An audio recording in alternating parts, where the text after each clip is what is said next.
Let's start with what is coherence? Yeah. So to me, coherence is when a system runs really efficiently as a whole. Okay? So kind of like a well-tuned racing car or a very high-performance bicycle. When those machines are working really efficiently together, the whole moves faster. If you have a high-performance bicycle and when things off, it can really mess up the speed of the bike. The same thing with the car. So when I'm talking about coherence, however, it's about having efficiency through the whole system that we know of as us. So you need to have coherence at spirit level, or frequency level, however you choose to think about it, on the physical level, okay, so the body, emotion, mental, and then in the space in between spirit and physical. And when you have coherence on all three levels, that is when you as a system, as a whole, can have the most change. And not only the most change, but the most acceleration, the most smoothness, right? Just like a well-tuned bicycle or a well-tuned car, because, I mean, you can go really fast and have a really bumpy ride, or you can go really fast and have a really smooth ride. And coherence is a reflection of that. So the more that your system is integrated well in itself, the more efficiently you'll be able to move more quickly and the most smoothly. And I think the thing that most people don't realize is when they start doing frequency work, their spirit usually will take off in terms of their resonance, just jumps. And what often I will see, if there's a lack of coherence, is the physical body lags. And it can cause a lot of bumpiness that I talked about, right? So it can be an emotional crunchiness. It could be that physically you start to get really symptomatic. And I'm not talking about detox. I'm talking about longer than detox. Like just your experience is harder because your physical body is lagging. Right? And also it means that you can kind of get stuck a little bit. You don't really see as much change on the physical level, even though you may start to feel different about what your experience is. Your external reality doesn't change as quickly. So that's what I mean by coherence. Okay, so frequency work brings all three of those into coherence? Yes. Or okay, so just by doing frequency work, you're saying those three things are not separate. That's correct. They are one. That's right. Yeah. Are there things outside of frequency work that could help coherence as well? Well, yes, absolutely. Okay. And they all work on different levels. So, for example, you're an acupuncturist, so you know this. And so acupuncture is like with anything, it's about the practitioner, yes? So acupuncture as a modality is able to bring coherence into the physical body. Yes. If the practitioner is of a high enough resonance, it can start to resolve the lack of coherence between spirit and body. Does that make sense? And that space in between. Yep. It's harder for acupuncture because it's a physical modality to create coherence at spirit level. It can, but it's a little bit more limited because the modality is physically based. Yeah.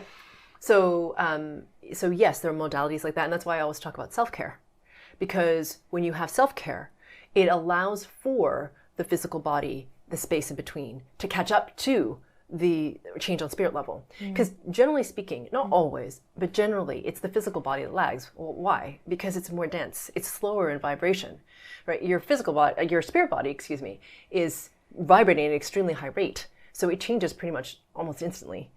It takes longer down here in the denser realm. That's why you need more self-care that we've talked about before in different episodes, because it helps your physical body rise up in resonance. Because ultimately, it's not, it's funny, a lot of spiritual traditions will talk about acceleration on the spirit level, which is important.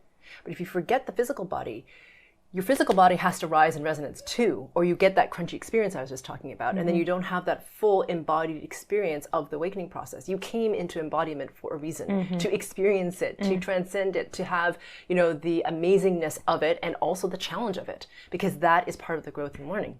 So to answer your question in sort of roundabout way, yes, there are definitely other modalities that can help with that. Depending on the modality and what it's addressing, it creates a coherence at different levels, right? Whether it's spirit or physical or between the two.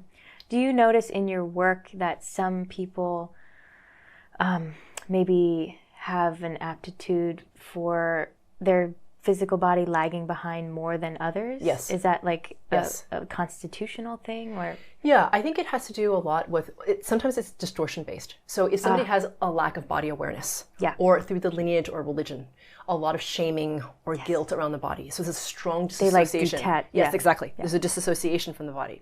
Then it's really hard for them. Because at that point, if you're disassociated from the body, we have a challenge. Because not only are you not aware of your body, you're now disassociated from space and time. Okay, so now you have distortion on two really fundamental levels, which very much dictate how you are able to co-create your reality. So if you're not in the 0 point of space and time, and I know a lot of our listeners know this already from me talking about it, but for those of you who are new, if you're not in the 0 point of space and time, so the 0 point of space, just for recap, is generally speaking in the center of your solar plexus. For some people, it's a little bit higher or lower than that, but most people, it's right there in the center of your body. And the 0 point of time is the present moment in linear time. So if you are not in both of those things, it's really, really difficult to influence your reality, because that's the point from which we co-create our reality.